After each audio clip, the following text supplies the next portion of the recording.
नमस्कार। आज हमारे पास एक बहुत ही दिलचस्प स्रोत है, पृथ्वी की छोटी कहानी। हाँ, ये हमें हमारे ग्रह के बनने की कहानी बताता है ना? अरबों साल पुरानी कहानी। बिल्कुल। तो चलिए इसमें गोता लगाते हैं। कहानी शुरू होती है करीब 4.5 अरब साल पहले। हाँ, सही। तब सिर्फ गैस और धूल का एक बहुत बड़ा घूमता हुआ बादल था अंतरिक्ष में। बस एक बादल, और उसी से सब कुछ बना। हाँ, गुरुत्वाकर्षण ने अपना काम किया। वो बादल धीरे धीरे सिकुड़ने लगा। सिकुड़ने लगा। और जैसे जैसे वो सिकुड़ा, बीच में दबाव और गर्मी इतनी बढ़ी कि हमारा सूरज जल उठा। अच्छा, और जो बाकी मलबा बचा? उसी से ग्रह बने। उन्हीं में से एक हमारी पृथ्वी है। तो स्रोत कहता है कि ये जो नई नई पृथ्वी बनी थी, वो आज जैसी तो बिल्कुल नहीं थी। मतलब एकदम अलग। बिल्कुल अलग। सोचिए एक आग का गोला, पिघली हुई चट्टानें, उबलता हुआ लावा, कोई समंदर नहीं, कोई हवा नहीं जैसी आज है। अरे बाप रे, तो ये ठंडी कैसे हुई? इसमें तो बहुत वक्त लगा होगा। हाँ, अरबों साल लगे। धीरे धीरे बारीक सतह ठंडी हुई, एक पपड़ी जैसी बनी जिसे हम क्रस्ट कहते हैं। लेकिन अंदर तो गर्मी रही होगी। हाँ, अंदर गर्मी धधक रही थी। और यही गर्मी आगे चलकर महत्वपूर्ण साबित हुई। स्रोत में ज्वालामुखी फटने का जिक्र आता है, शायद इसी गर्मी की वजह से। बिल्कुल। वो ज्वालामुखी लगातार फट रहे थे, उनसे गैसें निकल रही थीं।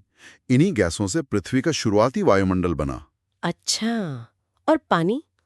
पानी कहाँ से आया? माना जाता है कि धूमकेतु और क्षुद्र ग्रह एस्ट्रॉइड्स जो पृथ्वी से टकराए, वो अपने साथ पानी लाए। कमाल है। और फिर ये पानी जमा होकर महासागर बन गया। हाँ, धीरे धीरे निचले इलाकों में जमा होता गया और बड़े बड़े गहरे महासागर बन गए। और मजे की बात यह है कि ये जो पूरी उथल पुथल थी ना, ज्वालामुखी, टक्करें, गर्म पानी, हाँ। इसी ने जीवन के पनपने के लिए स्टेज तैयार किया। मतलब ये अराजकता ही रचनात्मक बन गई। अरे वाह, मतलब इसी इसी उथल पुथल वाले माहौल में जीवन शुरू हुआ। सही। स्रोत यही बताता है। इन्हीं गर्म रसायनों से भरे पानी में, शायद समंदर की गहराइयों में या किसी तालाब में, जीवन के पहले कण जुड़े। पहले कण? मतलब बहुत ही सरल जीव। हाँ, बहुत ही सरल। एक कोशिका वाले आज के जीवों के सामने कुछ भी नहीं। पर वो शुरुआत थी पृथ्वी पर जीवन के एक अविश्वसनीय सफर की। और ये सफर तो अरबों साल चला।